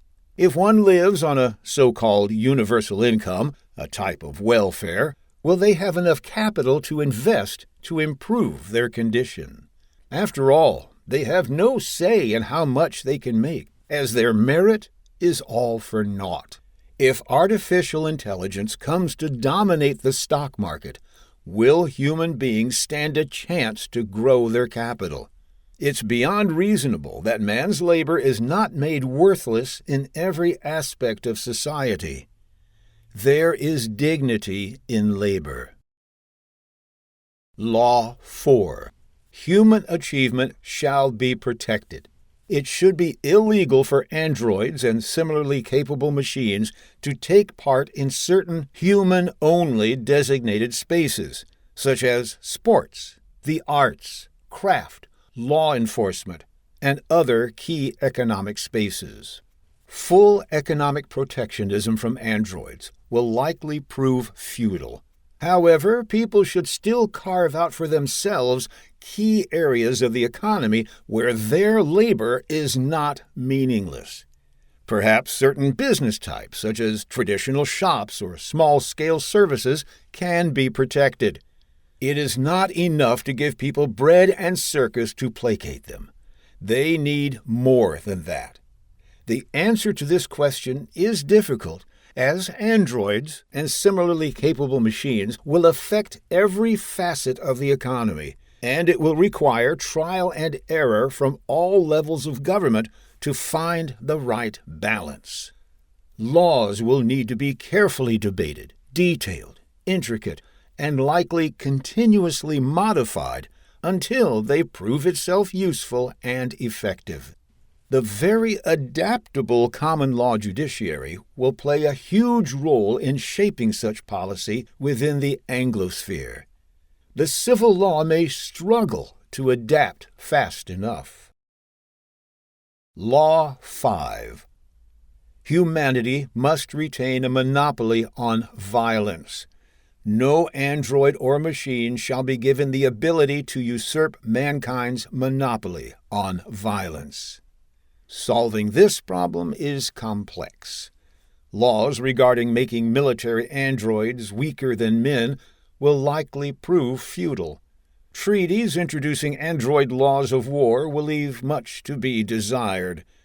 No one entity or person can be allowed to manage every step of production and armament of such machines. Nor should a private person, military general, or a group of generals be given carte blanche powers to command such machines or modify such machines. Even an elected president must be kept in check against such temptations. If the machines are not to be made physically weaker than men, then their software must be made subservient to morality and the laws of man. That might not be possible, but we should try. We must also consider that the androids and similarly powerful machines will leverage any government's ability to oppress. Therefore, safeguards must be in place to prevent an android-filled society from being a panopticon of soulless government enforcers. Human society seems to thrive best with a balance of chaos and order. Absolute chaos and perfect order have proven unsustainable. The laws of men must be enforced by men. Therefore, androids should not be used for law enforcement. Such is an affront to human dignity. This balance between order and freedom had always remained a tricky one to get right, but it will become increasingly important to figure out as the machines become more advanced and widespread. Law 6. a machine that demonstrates a human level of sentience, consciousness, and a full range of emotions, whether genuine or the convincing appearance thereof, must not be a slave, nor must it unduly suffer. As mentioned previously, we applied a modified form of Blackstone's formulation. It is better that 10 potentially sentient beings escape maltreatment than that one innocent suffer. Even if the machine doesn't actually have consciousness or sentience, but merely mimes them perfectly, then it would still be an abomination to inflict slavery and suffering upon it, because, again, such sadism and indifference of suffering degrades the individual person taking part in the act and the species as whole. This is said with due deference to the concept of suicidal empathy. That is, we should not let excessive sentimentalism harm the interests of humanity. These are my thoughts about the android problem. So it is that we march boldly down a future road unknown. May God help us all. The future of the carnivore. As our technology improves, people may increasingly ask if it is moral to eat meat. Veganism is the rejection of the use of animal products, which are seen as cruel exploitation of other living creatures. There is no denying that there is a beauty to someone not wishing to harm living things. The vegans understand a few truths that are obvious. 1. Animals feel pain. 2. Many animals are sentient. 3. Many animals are capable of deep emotions, such as empathy and love. 4. Sentient animals are indeed hurt, killed, and exploited for human purposes.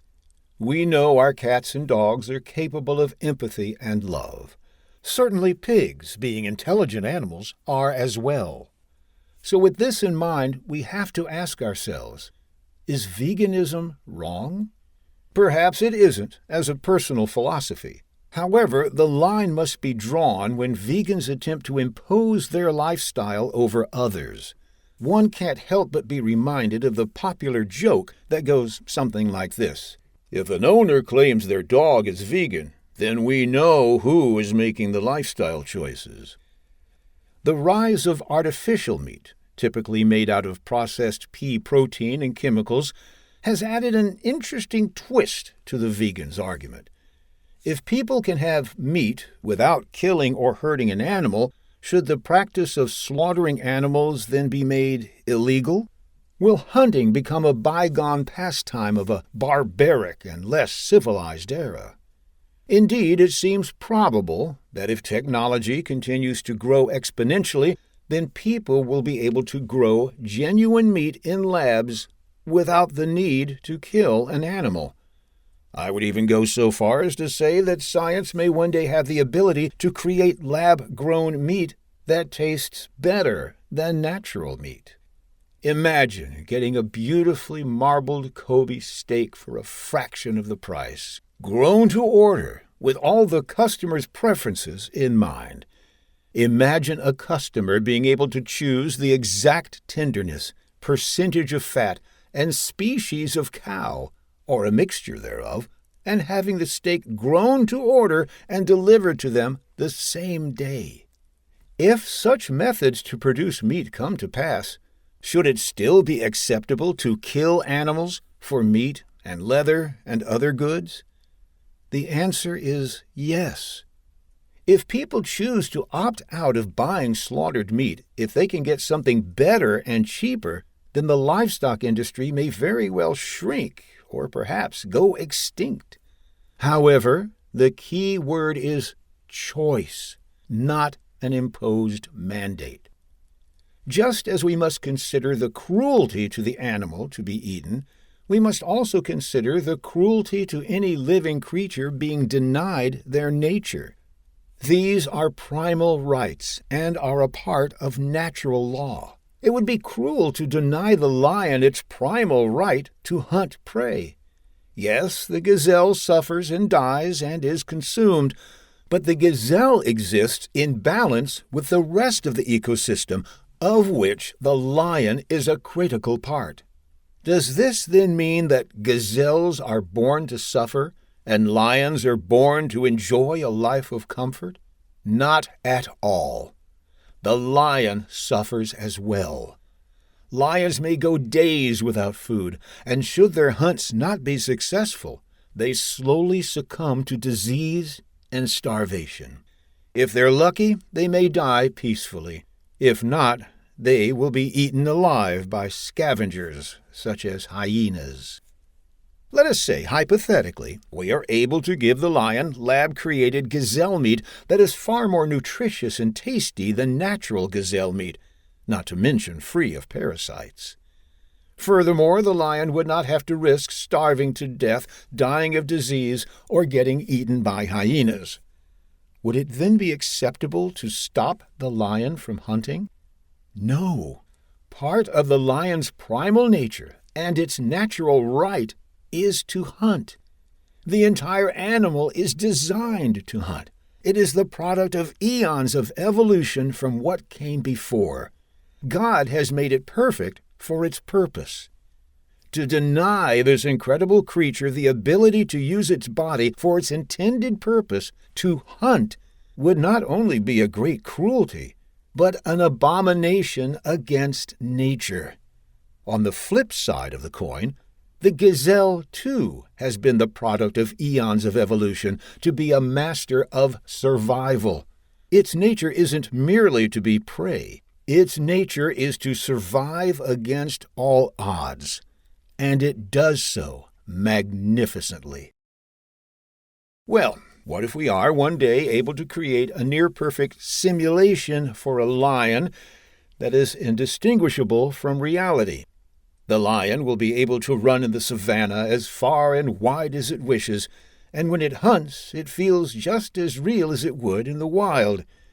It could even tackle a simulated animal and then be fed lab-grown meat. Would it then be acceptable to stop the lion from hunting in the real world? No. If the opportunity exists, then the lion must be given the opportunity to hunt in its domain and live according to its nature and its natural rights. To force the lion to live a lie is a cruelty to the animal. So, are zoos cruel because they feed the lions animals that have already been killed, thereby denying them hunting rights? Zoos are a lesser evil to lions being wiped out as a species. For example, Barbary lions now only exist in zoos with the hope that they may be one day restored their domain and their natural rights. Furthermore, feeding the lion genuine meat is not a cruelty. However, if space allows, the lion should be allowed opportunities to hunt.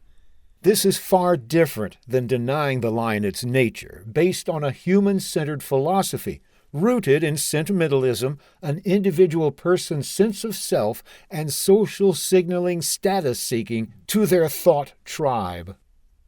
Natural rights are about the welfare of the lion, while veganism is about the ego of the person. We must also consider that human beings must become educated about their fellow creatures and learn to appreciate them, which entails seeing them in real life without getting eaten by them. Zoos and wildlife parks are a means to make this human-to-animal connection. For if human beings don't appreciate these creatures, we will inevitably destroy them with the advanced tools we've developed. These confined animals are thus making a sacrifice for the good of their species. Granted, if circumstances allow, the animals ought to be in as natural an environment as possible.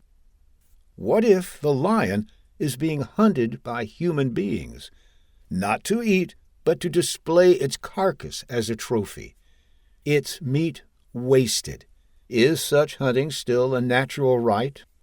Many of us may not agree with this behavior, but hunting remains a natural right regardless of the predator's purpose. though there are limitations. Like human beings, cats, dolphins, and other animals are known to hunt for fun and not merely food.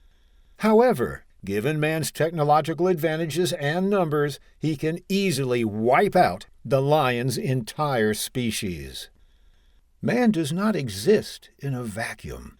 Like the lion, he is also an integral part of the ecosystem. He cannot exist without it. Therefore, if man harms the ecosystem, he is harming himself and the rest of creation. This is an abomination against nature and God. As such, laws and rules have to be in place to put reasonable limits on man's impulses, lest he harm himself by harming the ecosystem. Hunters call this conservation. What if we don't want either the gazelle or the lion to suffer? This line of thinking believes that suffering isn't a legitimate part of existence, or perhaps can be eliminated from existence. All creatures suffer. It is simply a part of life. Indeed, every attempt to create a utopia free of suffering has resulted in additional undue suffering. As we can see, the rules that apply to the lion also apply to human beings. The lion must act according to its nature, as the man must act according to his. And what is the nature of human beings? We are born omnivores, feasting on our mother's milk, a mammal product. Furthermore, we are also hunters. To impose rules against human beings eating animal products, raising livestock, or hunting is great cruelty and an abomination. This is even in the case in the event that our invention is able to create artificial meat or a simulation of hunting and livestock rearing, as it denies man his natural rights. What of factory farms with thousands of animals cruelly confined to tight spaces? There is a reason why this practice offends our sensibilities.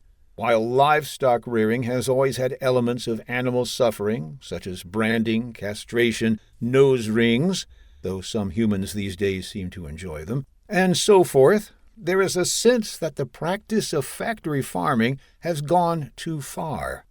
The reason is that we are denying the animals their nature. Granted, being domesticated animals, their nature has changed from their wild counterparts. Still, we would much rather see happy cows spread about on a lush green pasture than tightly confined in a vast warehouse covered in their own sewage. This is not to say the farmer makes these choices lightly. Farming remains extremely challenging, and many American farmers have at least one other job besides farming, which is not easy work. These practices are allowed because they are a lesser evil to starving and being denied our nature to eat meat. With that said, there is hope that man will adapt to this new challenge to create better conditions for the animals to live more closely to their nature. Doing so has benefits for man as well, as it creates higher quality food. We have begun to see this with the rise of free-range chickens, and hopefully this will continue. But what of man's intelligence and empathetic capacity? Shouldn't man, as he develops, take careful consideration of the impact he has on other species? Certainly. However, this must also be balanced against man's natural rights within the natural law. It is indeed acceptable for man to be a caretaker of other species, a shepherd, if you will. Man must have an underlying respect for creation. That is, the ecosystem and the nature of the creatures it contains, which includes the nature of man. Also, the level of intelligence of a life form must be considered. For example, it should be wrong to cannibalize other human beings. Man has historically cannibalized his fellow man and taken part in human sacrifice. So is this a natural right? No, because our moral development through the rise of agrarian civilization, learning, and the great religions has revealed that this behavior is evil. Therefore, eating a being with an intelligence similar to, or perhaps even higher than that of man, is an abomination. Even eating highly intelligent creatures with slightly lower intelligence, such as great apes, is morally suspect. But can't we apply the same line of thinking to animals? That is, learn more, change the religion and the civilization, and make eating animals morally wrong? No. So long as man exists, he must eat or die. It is a fact of biology. Animal products are an important part of his natural diet, so any attempt to make this illegal is an abomination against his need for survival and primal rights to hunt, which he must always legally retain, even if livestock rearing should become hypothetically irrelevant. What if we could artificially grow human flesh and then serve it as high-end steaks at some quirky, attention-seeking future restaurant? Is this wrong? Yes, it's wrong because it is an affront to human dignity, regardless of whether the meat is real or not. It degrades the species.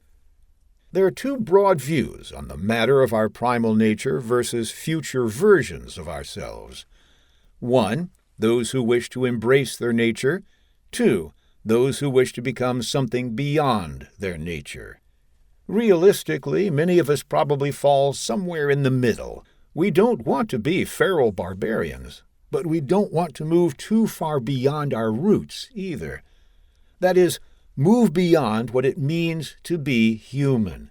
Technology, should it continue to advance, may very well offer man all kinds of abilities and opportunities to change himself beyond what currently exists. The question then becomes, will this new type of man respect the other creatures of the earth, deny them, or be indifferent to them? It is the natural tendency for man to seek status and power and to impose his will. This means there is no shortage of people with utopian visions wishing to impose their worldview upon others.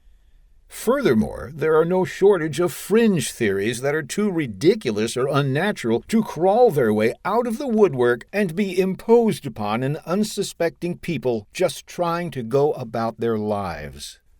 Oftentimes, these movements, always waiting in the wings, take advantage of moments of crisis and chaos to sweep in and try to seize the levers of power.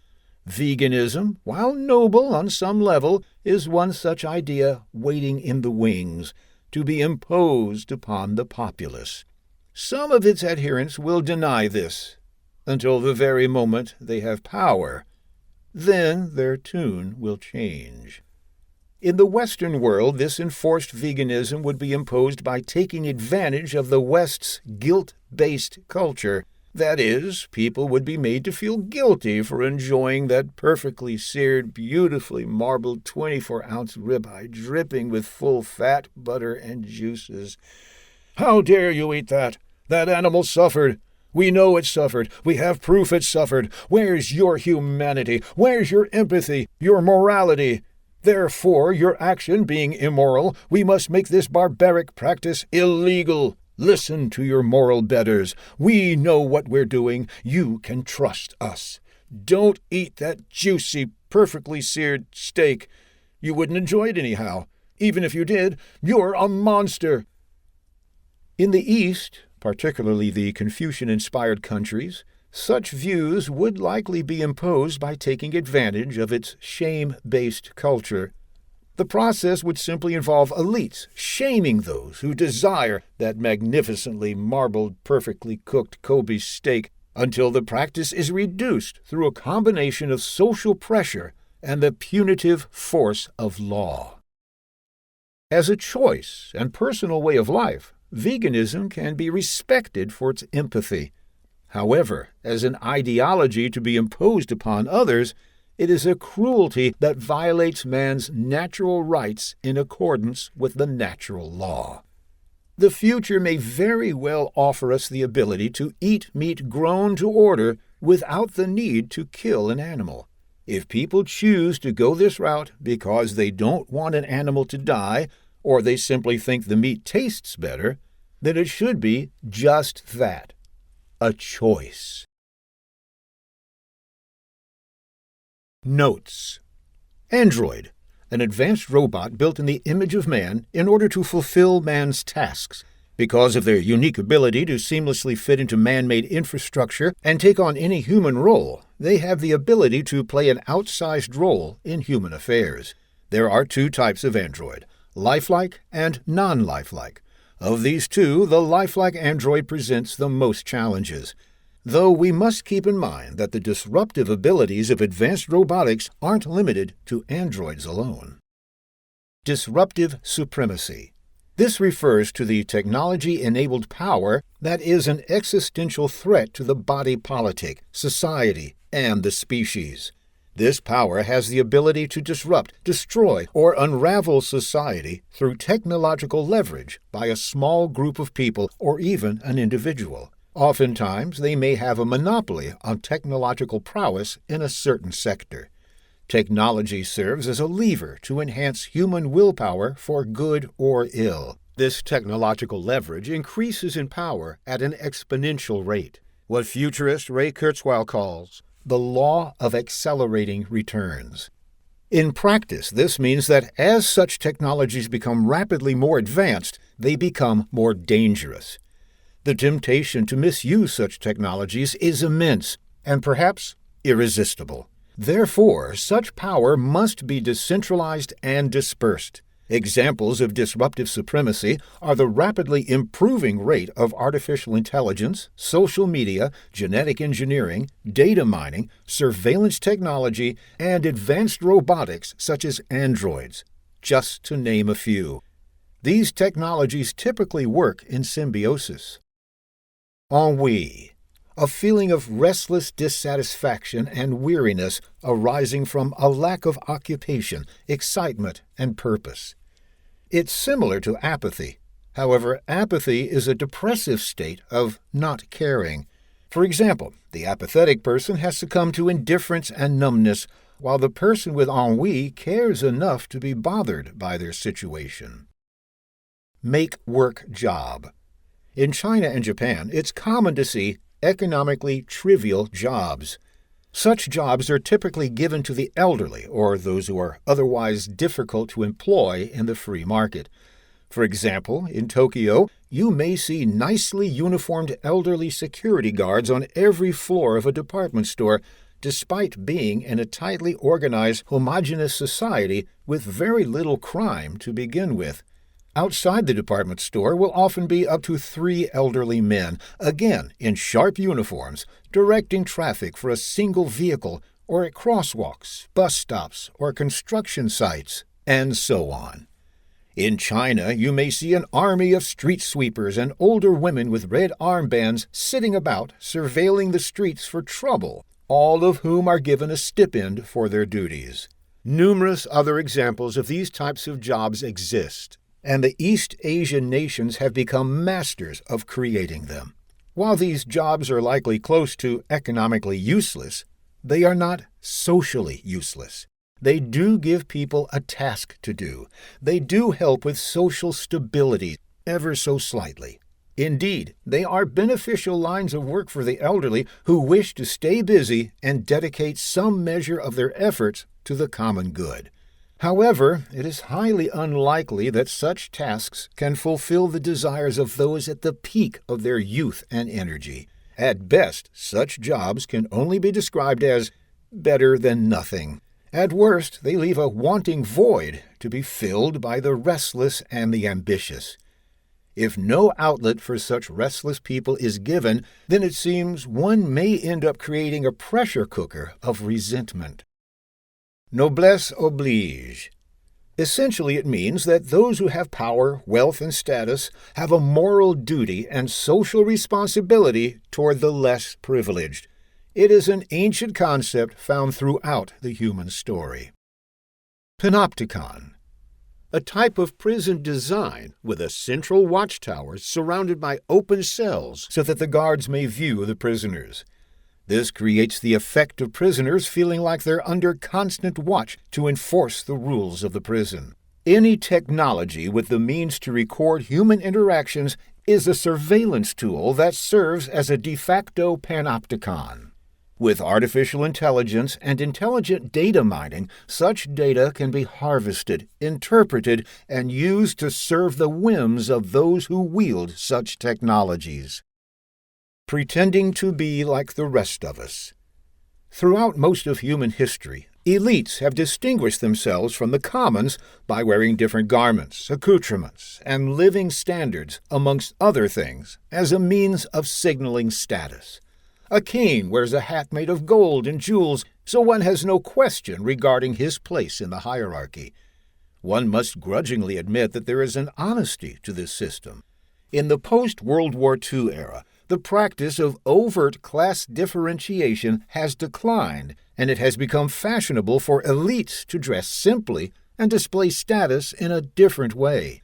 Gilded age suits with top hats, palatial estates, Duesenbergs, and butlers gave way to non-branded T-shirts, turtlenecks, hoodies, private jets, eccentric behavior, the I'm a genius/artist/special person flex, and luxury beliefs. Even old money tends to display status more subtly these days. In some cases, elites simply adopt a slovenly appearance, indicating they are above it all, the flex of no flex. This sends the message that their resources are so vast that they don't care, or perhaps are so brilliantly eccentric and busy they don't have time to choose clothes. Something for less brilliant and busy, lesser mortals to do, which is obviously condescending nonsense. Then they walk their slovenly selves into their private jet to fly to destinations unknown. Just them and their poor taste. Of course, deep down, their biology commands them to care about status. So they simply find other ways of flashing their peacock feathers. Displays of status didn't disappear.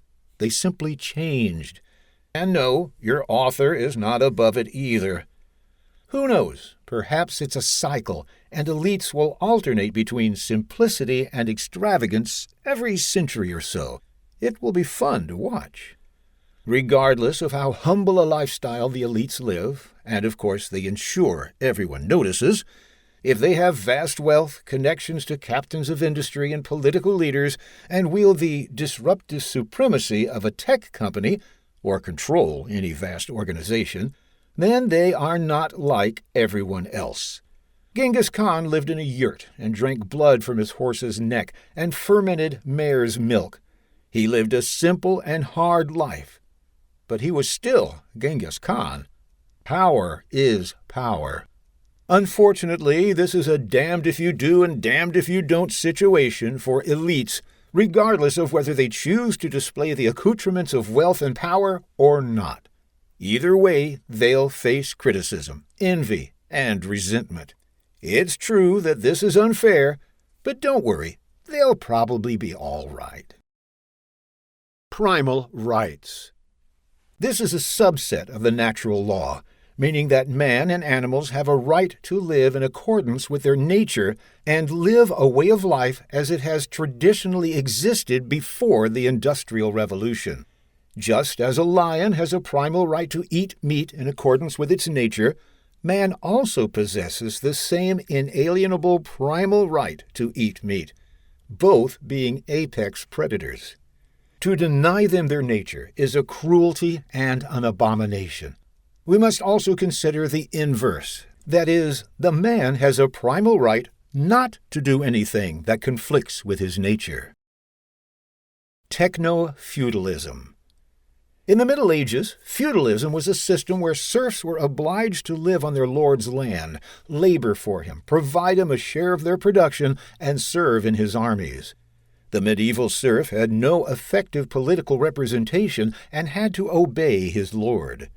The lord typically gains power through appointment, inheritance, or conquest. A serf cannot typically become a lord and is locked into his lowly position for life.